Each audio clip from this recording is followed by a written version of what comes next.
모세가 온 이스라엘을 불러 그들에게 이르되 이스라엘아 오늘 내가 너희의 귀에 말하는 규례와 법도를 듣고 그것을 배우며 지켜 행하라. 우리 하나님 여호와께서 호렙산에서 우리와 언약을 세우셨나니 이 언약은 여호와께서 우리 조상들과 세우신 것이 아니요 오늘 여기 살아있는 우리 고 우리와 세우신 것이라. 여호와께서 산이 불 가운데에서 너희와 대면하여 말씀하시매 그때 너희가 불을 두려하여 산에 오르지 못하므로 내가 여호와와 너희 중간에 서서 여호와의 말씀을 너희에게 전하였노라. 여호와께서 이르시되 나는 너를 애굽 땅 종되었던 집에서 인도하여 낸 내 하나님 여호와라. 아멘. 오늘 이 말씀을 가지고 말씀대로 살아라 라고 하는 주제의 말씀을 가지고 함께 말씀을 나눠보려고 합니다. 우리가 일상생활을 하면서 정말 중요한 일에 대해서는 이제 반복해서 말합니다. 예를 들면 자녀가 집을 나설 때 부모들이 가장 많이 하는 말이 요즘은 차 조심해라 이런 말을 참 많이 합니다. 요즘은 좀 덜하지만 예전 어르신들은 이제 집을 나서는 자녀에게 이 말을 참 많이 했습니다. 심지어는 90 넘은 노모가 70 넘은 자녀들에게 이 말들을 하거든요. 그럼 왜 이렇게 90 넘은 노모가 70 넘은 아들과 딸에게 이런 말을 할까요? 그 이유는 그 자녀에게 생명과 직결되는 중요한 일이기 때문에 반복해서 말을 합니다. 그리고 차의 위험성을 잘 알기 때문에 이제 차 사고가 나면 생명과 직결되기 때문에 이런 일을 반복해서 습관처럼 그렇게 하게 되어 있습니다. 즉 몸에 체득되도록 이렇게 늘 반복해서 이 얘기를 하게 됩니다. 그리고 예배 생활도 마찬가지인 것 같아요. 예배 생활도 습관하는 게 매우 중요합니다. 그래서 매주 이렇게 매 시간 출석하다 보면 몸에 체득되어서 가게끔 만들 거거든요. 그래서 자동적으로 발걸음이 교회로 향해지게 되어 있습니다. 근데 이게 연습되지 않은 사람, 몸에 체득되지 않는 사람들은 예배를 드린다는 것 자체가 힘듭니다. 왜요? 습관화되어 있지 않거든요. 그래서 예배를 향해서, 예배당을 향해서 가기가 쉽지 않은 거예요. 우리가 신라의 김유신 장군의 이야기는 너무 잘 압니다. 늘 자기가 가던 그 데가 있었거든요. 그래서 하루는 술에 취해서 말에 거의 실려서 갔는데 자기가 그곳을 가지 않기로, 그 여인 집에 가지 않기로 결정을 했는데 말이 늘 몸에 배있기 때문에 자기 주인을 거기서 데려줬다는 얘기가 있습니다. 김유신이 그걸 깨닫고 깨서 그 말의 목을 쳤다는 그 얘기가 있거든요. 그만큼 몸에 밴다고 하는 것이 매우 중요하거든요. 아마 운전을 해보신 분들은 그런 경험을 할 겁니다. 늘 다니던 길을 다니다 보면 가끔 깜빡하면 자기가 지금 어디 가야 될 줄 모르고 늘 가던 길로 가는 경우가 있을 거예요.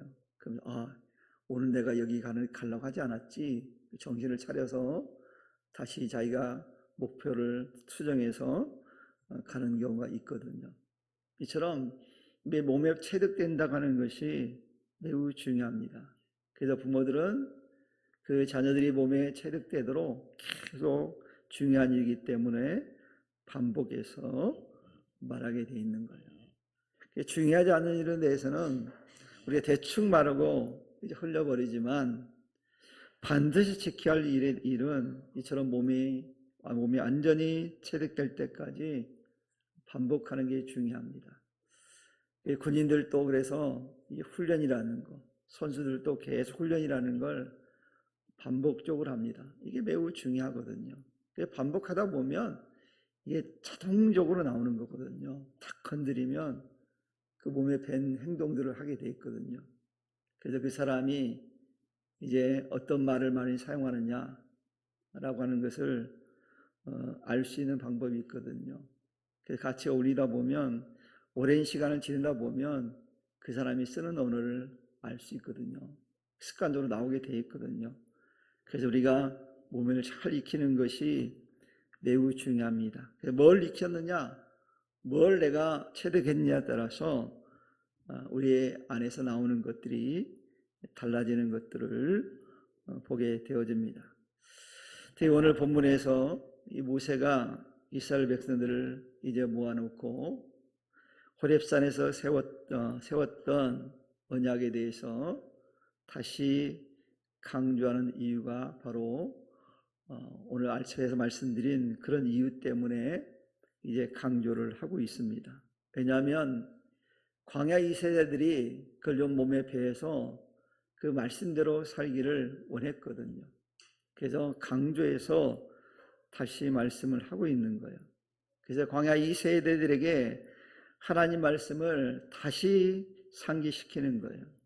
이 말씀이 단순히 과거의 기록이 아니라 오늘 사는 그들에게 있어서 생명과 같은 거기 때문에, 그들을 살릴 수 있는 유일한 말씀이기 때문에 그들에게 호렙산에서 하나님께 받은 그 언약에 대해서 재차 강조하고 있다고 하는 사실입니다. 오늘 특별히 모세는 오늘 본문을 통해서 뭐라고 말씀합니까? 이제 하나님의 말씀을 부지런히 배워야 된다라고 이제 말씀하고 있어요. 하나님의 말씀은 그냥 부지런히 배우는 게 하나님의 말씀이라는 거예요. 그리고 더 나아가서 지켜 행해야 된다는 것을 이제 권고하고 있어요. 말씀을 부지런히 배워야 되지만 더 나아가서는 그 말씀대로 살아야 된다라고 하는 것을 이제 강조합니다. 그래서 저는 오늘 이 말씀을 보면서 여러분과 함께 모세가 전해준 이 말씀을 살펴봄을 통해서 함께 은혜를 나눌 수 있는 귀한 은혜의 시간을 갖고자 합니다. 함께 말씀을 들으면서 이 모세가 들려준 말씀을 들으면서 은혜가 임할 수 있는 은혜가 있기를 주님의 이름으로 축원합니다. 특별히 믿음을 가진 성도들이 반드시 기억해야 될 것이 있습니다. 그것은 뭐냐면 이 지식의 완성은 실천에 있다는 사실입니다. 지식은 아는 것으로 끝나면 안 되고 실천해야 된다는 거예요. 단순히 아는 것으로 끝내버리면 그것은 진짜 지식이 아니라는 거예요. 진짜를 알았다면 그 안 것대로 그대로 실천해야만이 그게 진짜 지식이 되는 거예요. 우리는 흔히 이런 얘기합니다. 아는 것이 힘이다. 뭐 틀린 말 아닙니다. 중요한 얘기죠. 아는 것이 힘이라고 하는 말은 정말 중요한 말이에요. 하지만 이걸 성경적인 관점에서 보면 진정한 지식이라는 것은 사용될 때 비로소 지식이 된다는 사실이에요. 그래서 배운 것을 실천하지 않으면 그 지식은 아무런 효력을 발휘할 수 없는 거예요. 그래서 이런 말이 있습니다. 자신이 아는 것을 자신의 입을 통해서 사람들에게 말할 때 비로소 그것이 내 것이 된다는 말이 있어요. 그래서 진짜 지식은 내가 한번 전달해 봐야지 진짜 지식이 되는 거예요. 가르치는 자 입장에서는 자기가 배웠으면 그를 가르쳐 보면 진짜 지식이 되는 거예요. 그래서 교회에서도 보면 신앙이 성장하는 사람들을 보면 어떤 사람들이 성장합니까? 가르치는 위치에 있는 사람이 신앙이 잘 성장해요. 주일학교 교사를 한다든가 학생의 교사를 한다든가 청년의 교사를 하면 훨씬 더 내 신앙이 성장을 합니다. 왜 그렇습니까? 자기가 아는 지식을 전달하거든요. 가르치거든요. 그것이 내 신앙이 되는 거예요. 그래서 여러분 봉사하는 거, 헌신하는 거 절대 공짜가 아니에요. 하나님께서 하는 만큼 하나님께 부어주시는 은혜가 있는 거예요. 그래서 여러분, 우리가 헌신하는 자리, 이제 수고하는 자리를 마다하지 않는 그런 신앙이 되기를 바랍니다. 그래야지 우리 신앙이 성장하거든요. 근데 어떤 분들은 좀 일 좀 하라고 그러면 늘 됐다고, 아직 때가 아니라고, 해야만이 그 때가 오는 거거든요. 그래서 우리가 해야 되는 거예요. 자꾸 말하고 가르쳐야만이 내 것이 되는 거거든요. 그래서 모세가 오늘 1절에 뭐라고 말씀합니까? 이스라엘아, 내가 오늘 너희의 귀에 말하는 규례와 법도를 듣고, 먼저 들으라고 말씀해요. 그 다음에 뭐라고 말합니까? 그것을 배우며, 들을 뿐만 아니라 배워야 된대요. 봉사할 때도 배워야 되거든요. 어떻게 봉사해야지 제대로 하는 것인지, 어떻게 헌신해야지 제대로 헌신하는지 배워야 되는 거예요. 배우고 끝날까요? 뭐라고 되어 있습니까? 지켜 행하라. 배웠다면 그대로 하라고 명하고 있어요.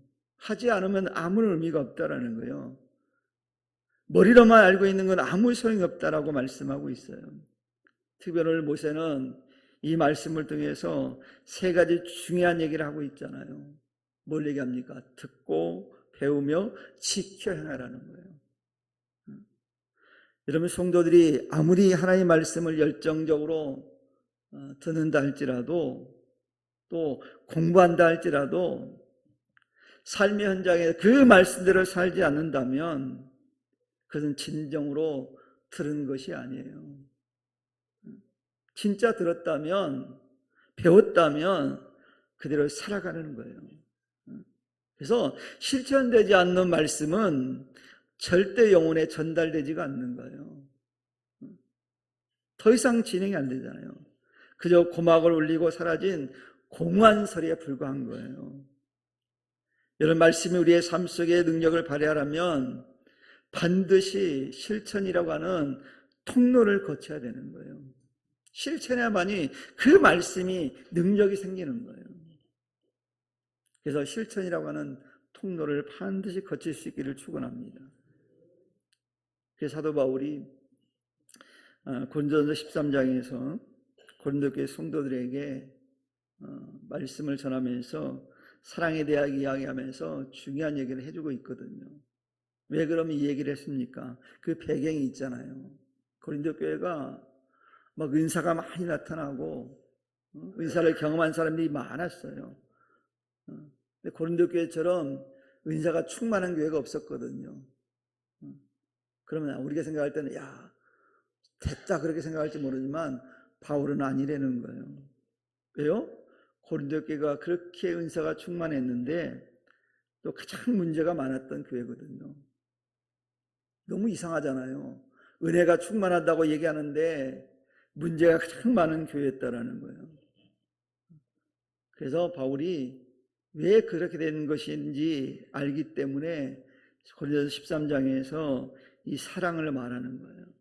뭐라고 말합니까?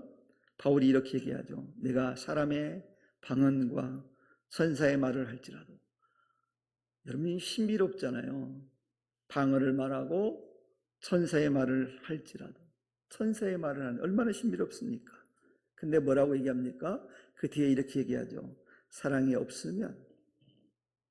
그런데 사랑이 없으면, 천사의 말을 하고 방언을 한다 할지라도 사랑이 없다면 뭐라고 얘기해요? 소리나는 구리와 울리는 꽹과리가 된다. 소리에 불과하다는 거예요. 시끄러운 소리에 불과하다는 거예요. 그래서 이어진 말씀에 또 이렇게 갑니다. 내가 예언하는 능력이 있어. 모든 비밀과 모든 지식을 알고, 더 놀라워요. 또 산을 옮길 만한 모든 믿음이 있을지라도. 여러분 너무 대단하지 않습니까? 예언하는 능력도 있고 모든 비밀을 알고 모든 지식을 알고 산을 옮길 만한 믿음이 있다는 거예요. 그런데 이게 없으면 헛것이라는 거예요. 뭐가 없으면요? 사랑이 없으면. 사랑이 없으면 아무것도 아니요 그랬어요.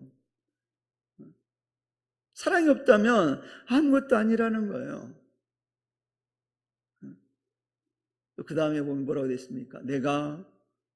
내게 있는 모든 것으로 구제하고 또 내 몸을 불살에게 내어줄지라도. 너무 놀랍지 않습니까? 내게 있는 모든 것으로 구제한다.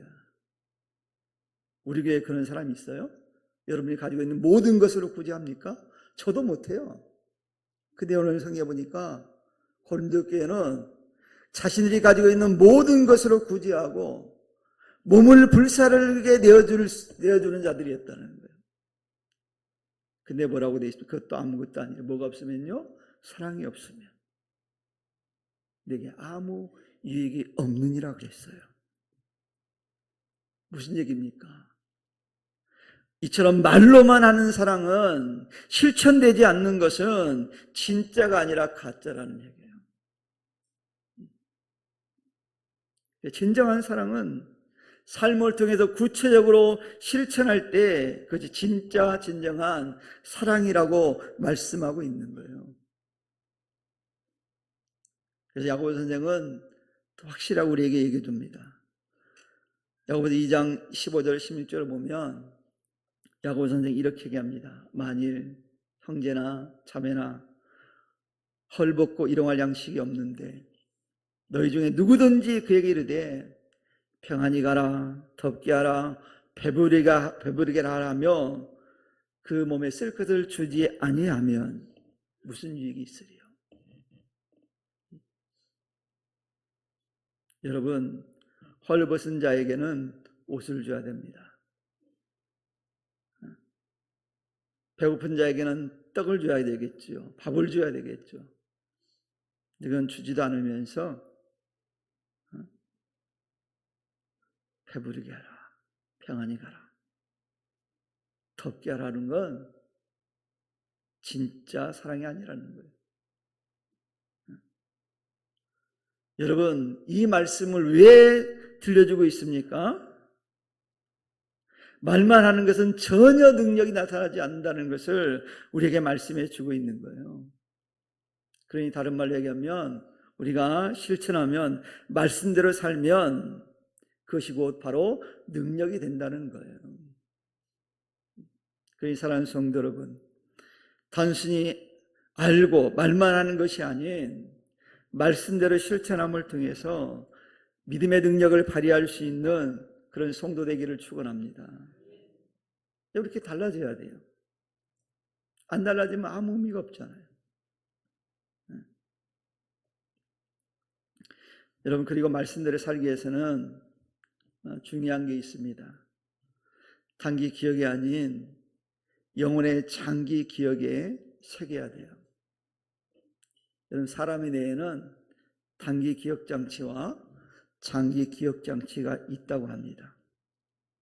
컴퓨터로 비유하면 단기 기억은요, 램 메모리와 같은 거예요. 장기 기억은 하드 디스크와 같은 거예요. 이런 램 메모리는 뭐냐면, 이게 램 메모리가 크면 클수록 좋긴 합니다. 램 메모리의 기능은 뭐냐면 데이터를 불러와서 우리가 뭔가 하도록 탁 해두는 거예요. 근데 이건 컴퓨터가 켜 있을 때만 사용되지 끄면 싹 사라져요. 그래서 없어져 버려요. 그래서 컴퓨터는 반드시 램 메모리도 있어야 되지만 하드디스크가 반드시 있어야만 합니다. 하드디스크는 뭐예요? 저장 장치예요. 그러니까 이게 저장해 놓으면 내가 지우지 않는 한 계속 있어요. 어딘가에 있어요.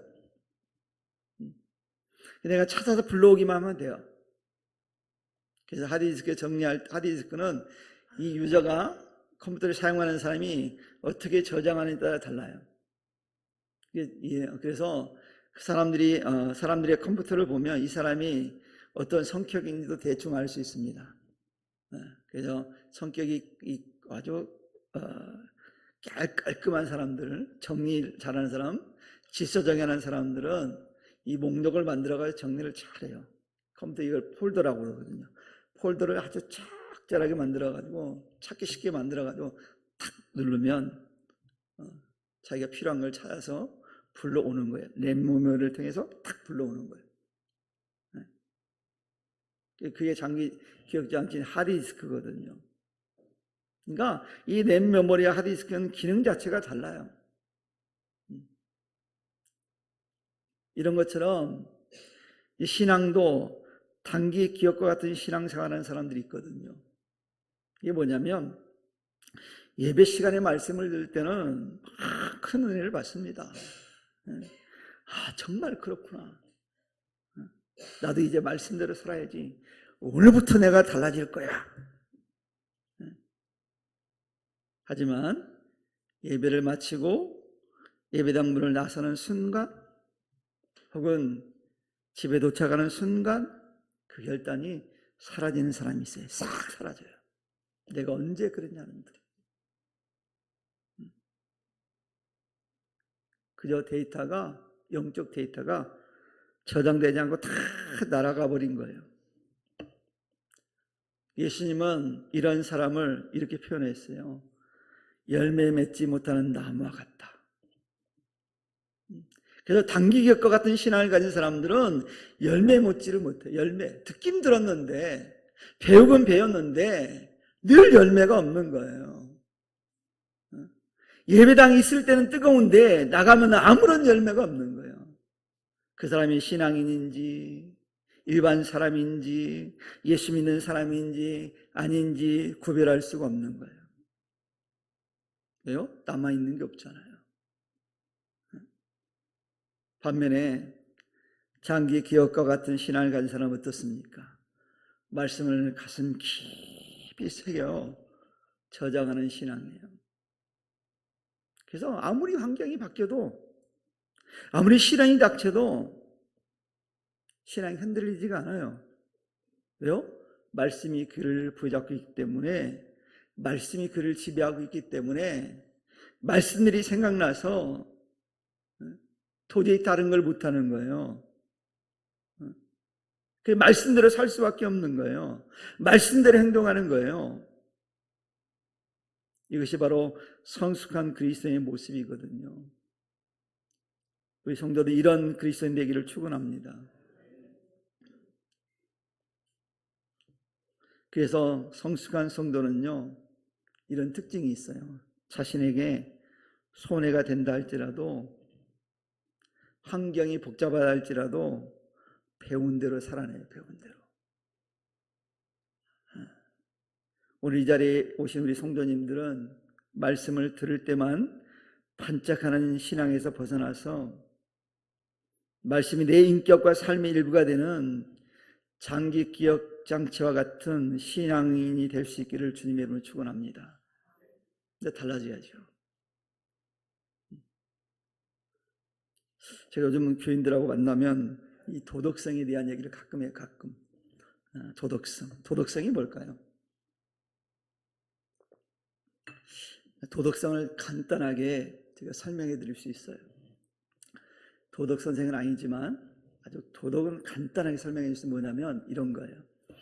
내가 도덕성이 높으냐 도덕성이 형편없냐 이걸 뭘로 딱 판단할 수 있냐면 딱 한 가지만 얘기해도 여러분이 자신을 발견할 수 있어요. 신호등을 잘 지키는 사람은 도덕성이 높은 사람이에요. 신호등을 잘 안 지키는 사람은 도덕성이 낮은 사람이에요. 대답을 안 하시네. 맞죠? 그렇잖아요. 도덕성이 높을 사람일수록 이 규율과 법규를 잘 지켜요.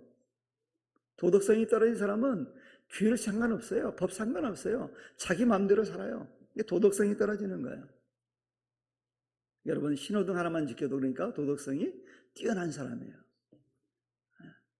뭐 여러분 예수 믿으니까 뭐 흡연을 안 하시겠지만 흡연하는 사람들도 도덕성이 높은 사람과 도덕성이 없는 사람을 구분할 수 있어요.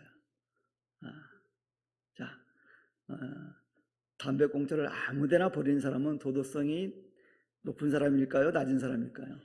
도덕성이 형편없는 사람이에요. 아주 낮은 사람이에요. 안 버리는 사람은 뭐예요? 그나마 도덕성이 있는 거예요. 왜? 알거든. 이게 규칙이 어긋난다는 거 알아요. 그러니까 안 해요. 또 담배 이약 나왔으니 더 구체적으로 얘기하면 집에서 흡연하는 사람은 도덕성이 높은 사람일까요? 떨어진 사람일까요? 아주 저질이에요. 안 하는 사람은 그래도 도덕성이 있는 거예요. 왜?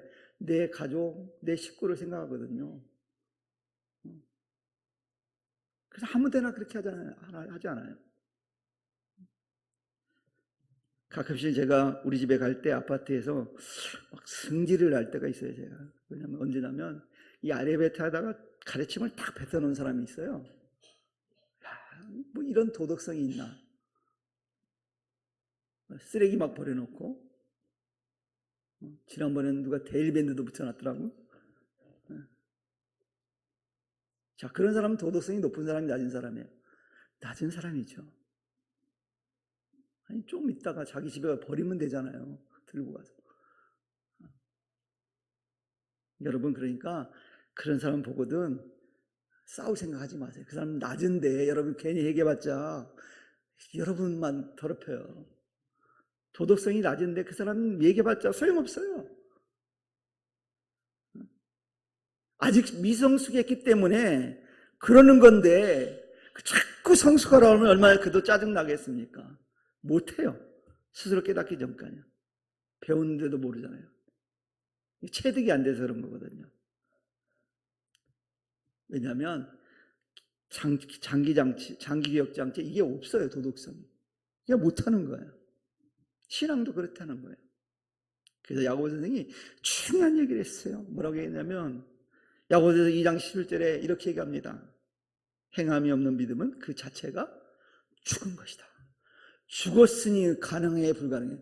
죽었는데 어떻게 합니까? 죽은 사람은 말도 못해요. 죽었으니까 올바른 것이 무엇인지 모르기 때문에 못하는 건데 죽은 사람 뭘 하라고 한들 하겠어요? 못하겠어요? 못하죠. 살아있는 우리가 도덕성이 충만해서 도덕성을 이끌어가면 되는 거예요. 여러분들은 도덕성이 수준 높기를 축원합니다. 성산교회 성도님들은 도덕성이 충만해야 돼요. 그러니까 도덕이 어려운 게 아니에요. 너무 쉽죠? 간단한 거예요. 그래서 하나님께서 그래서 오늘 믿음을 가진 우리들에게도 살아있는 믿음의 소유자가 되기를 우리 하나님 우리에게 갈망하고 계세요. 정말 원하신다라는 거예요. 그러니 오늘 시간에 예배하는 우리 성도님들은 말만 하는 신앙이 아니라 예배 시간만 은혜 받는 신앙이 아니라 들은 대로 깨달은 대로 실천함으로 삶 전체가 은혜로 충만한 삶이 되기를 주님의 이름으로 축원합니다. 삶이 은혜 충만하다는 건 그렇게 살아가는 거예요. 깨달은 대로 살아가는 거예요. 배운 대로 살아가는 거예요. 이 배운 대로 산다는 거 쉽지 않은 일이에요. 그렇지만 그렇게 사는 사람이 그래서 성숙한 사람이고 훌륭한 사람인 거예요. 배운 대로 사는 사람이. 그 오늘 또 본문의 가장 중요한 말씀이 3절 말씀. 3절에 뭐라고 되어 있습니까? 이 언약은 여호와께서 우리 조상들과 세우신 것이 아니요 오늘 여기 살아있는 우리 곧 우리와 세우신 것이라. 사실 이 언약은 40년 전 호렙산에서 하나님이 그들의 조상들과 맺은 언약이거든요. 근데 모세가 지금 단호하게 얘기하잖아요. 뭐라고요? 조상들과 맺은 것이 아니라 바로 오늘 여기 있는 너희와 맺은 것이다 라고 말씀하고 있어요. 지금 현재 살고 있는 너희와 맺은 것이다 라고 말하고 있어요. 늘 말씀은 현재적입니다. 말씀이 현재적이듯 신앙도 현재 진행이에요. 이게 중요한 거예요. 하나님의 말씀은 시공간을 초월합니다. 과거의 말씀이기 때문에 지금 이 시대에는 맞지 않는 말씀이 아니라 이 시대에도 필요한 말씀이고 이 시대에 중요한 말씀이고 이 시대에도 꼭 지켜야 될 말씀이라는 거예요. 3500년 전 이스라엘 백성에게 주신 십계명은 단순히 고대 유대인의 법전이 아니란 얘기예요. 2020년을 살아가는 오늘 우리에게도 동일하게 적용되는 유효한 언약의 말씀이라는 거예요. 그걸 끝난 게 아니에요. 지금도 여전히 진행형이에요. 과거 유물이 아니에요. 현재 진행. 여러분, 예수님께서 이 십계명을 아주 명확하게 요약해가 두 가지로 딱 말씀해 줍니다. 뭘 말씀합니까? 수직으로는 하나님을 전심으로 사랑하는 것이다. 첫 계명은 네 사계명까지 하나님에 대한 얘기잖아요. 그러니까 이 네 계명은 하나님을 전심으로 사랑하는 것이라는 계명이에요. 그래서 하나님과 관계가 매우 중요해요. 그래서 신앙생활할 때 가장 중요한 것 첫 번째는 뭐냐? 하나님과 관계가 잘 정립되어야 돼요. 이게 정립되지 않으면 다른 걸 아무리 세운들 소용이 없는 거예요. 하나님과 나의 관계가 깨지면 아무 소용이 없는 거예요. 요즘 우리가 365일 묵상 책집을 나눠드렸는데 요즘 어디쯤 갔죠 우리가? 이 대답하시는 분들은 보고 있는 분들이야. 열왕기하를 가고 있어요. 근데 열왕기하 내용들이 주로 어떤 내용이에요? 북이스라엘과 남유다 왕들에 대한 이야기죠. 거기 보면 뭐가 나와요? 선한 왕과 악한 왕. 자, 선한 왕은 어떤 왕이 선한 왕이에요? 하나님과의 관계가 확립되어 있는 왕. 악한 왕은 하나님을 저버리고 믿음을 저버리는 왕. 이게 악한 왕과 선한 왕의 구분이에요. 그래서 하나님과의 관계가 가장 중요하다는 걸 말씀해 주고 있어요. 그럼 하나님과 관계가 좋다고 해서 그대의 삶이 늘 아무런 문제가 안 발생합니까? 그렇지 않아요. 하나님과의 관계가 좋음에도 불구하고 질병도 앓고 막 그런 왕들도 있어요. 그럼에도 불구하고 그들이 하나님 떠나지 않는다는 게 특징이잖아요. 그러니까 하나님과 관계가 중요하다는 거예요. 두 번째는 주님이 뭘 말씀했냐면 수평으로는 이웃을 내 몸과 같이 사랑하라는 거예요. 하나님 사랑하고 하나님 사랑하는 사람이라면 이웃도 사랑해야 된다는 거예요. 근데 중요한 건 이웃을 어떻게 사랑하라고요? 내 몸과 같이. 그래서 여러분, 내 몸만 사랑하는 사람은 진짜 사랑이 아니에요. 성도는, 믿음의 사람은요, 나만 생각하면 안 돼. 누구 생각해야 돼요? 이웃을 생각해요. 내 어머니, 내 자녀, 내 사랑하는 형제, 함께 신앙생활하는 성도. 나만 생각하면 안 돼요. 내 남편, 내 아내를 생각해야 돼요. 늘 자기만 생각하는 사람도 있거든요. 이건 진짜 사랑이 아니에요. 그런 사람들은 자기만 봐달라고 그래. 자기 안 봐주면 막 삐지고 엉뚱한 소리하고 막 그래요. 못 볼 수도 있지. 그럼 이렇게 생각해야 돼. 날 못 봤겠지. 이러면 되는데 왜 나 안 봐줬냐고 막 짜증내고 그럴 필요가 없는 거야. 그래서 예수 믿는 사람은 나만 사랑하지 말고 누구도 사랑하자. 내 옆에 있는 사람도 사랑해야 돼요. 한번 옆 사람 신앙 고백, 믿음 고백, 사랑 고백해 봅시다. 나 당신 사랑합니다. 이렇게 봅시다. 나 당신 사랑합니다. 사랑해야 돼요. 이게 진짜 사랑이에요. 내 옆에 있는 사람 내 몸처럼 사랑하면 함부로 대하겠습니까? 절대 그러지 못해요. 내 몸처럼 사랑하는데 욕을 하겠어요? 어떻게 비난하고 욕합니까? 할 수가 없죠. 그래서 혹시 누가 나를 비난하거든 저 사람은 말로는 나 사랑한다고 하는데 가짜야 그렇게 생각하면 돼요. 진짜 사랑하면 비난 못해요. 사랑하는데 내 몸인데 자기 몸에 침 뱉는 사람이 있어요? 없잖아요. 악한 사람도요 자기 몸에는 침을 안 뱉더라고 보니까. 그래서 여러분 하나님 사랑하고 이웃 사랑하라는 것은요 이 기준은요 예나 지금이나 변함이 없어요. 그래서 하나님과 우리 관계가 바른 관계 안에 있다면 우리는 이 하나님께 약속한 언약을 기억하고 지켜야 되는 거예요. 그럼 오늘 이 시간에 이 자리에 예배하는 성도님들은 이 하나님의 말씀을 어디서 새겨요? 마음에 새기시고 실천함을 통해서 바른 믿음의 삶을 살아낼 수 있는 복된 신앙인들 되기를 주님의 이름으로 축원합니다. 그 사랑하는 성도를 믿는 자의 삶의 기준, 그래서 뭐예요? 오직 하나님 말씀이에요. 믿는 사람은 하나님의 말씀이 기준이 돼야 돼요. 세상의 가치관이나 나의 기분의 기준이 돼서는 절대 안 됩니다. 근데 우리는 그렇게 얘기합니다. 내 생각에는, 내가 볼 때는, 이런 말 많이 사용하시죠? 그게 기준이라는 거예요. 내 기준인 거예요. 내 기준은 그럴지라도 하나님이 아니라고 말씀하시면 하나님 말씀대로 살아가야 돼요. 나는 원하지만 하나님은 원하지 않는다고 한다면 안 해야 되는 거예요. 모든 사람이 원해도, 세상이 다 원한다 할지라도 하나님이 원하지 않는 일이라면 멈춰서 해야죠. 이게 맞는 게 신앙이에요. 이게 맞는 게 맞잖아요. 이게 신앙이잖아요. 그러려면 어떻게 해야 될까요? 이 말씀대로 살려면 무엇보다 말씀을 배우는 일에 열심을 가져야 돼요. 또 말씀을 읽는 일에, 묵상하는 일에 열심을 낼 수 있어야 됩니다. 우리 성도님들은 그래서 말씀을 배우는 일에, 읽는 일에, 묵상하는 일에 열심을 내기를 축원합니다. 제가 약속했잖아요. 말씀을 읽고 배우고 묵상을 열심히 하면 선물 준다고. 잘하고 계시죠?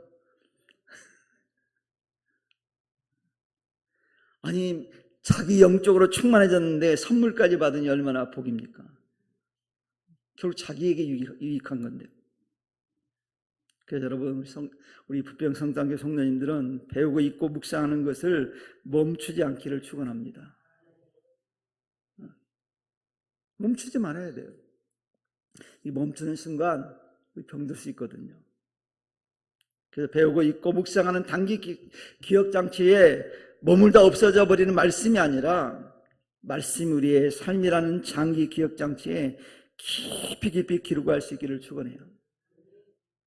기록돼야 돼요. 깊이. 그리고 이처럼 우리가 말씀대로 살겠다고 결단하고 첫 발을 내디디는 순간 그 하나님의 역사는 시작됩니다. 그때 비로소 우리는 하나님 은혜와 능력을 실감하고 체험하게 될 거예요. 그래서 사랑하는 성도 여러분, 오늘 이 시간 하나님의 말씀을 기억하고 그 말씀을 실천함으로 저와 여러분의 삶의 모든 발걸음마다 믿음의 모습이 묻어날 수 있기를 축원합니다. 여러분은 때리는 발자국마다 믿음의 발걸음이 쫙 묻어나야 돼요.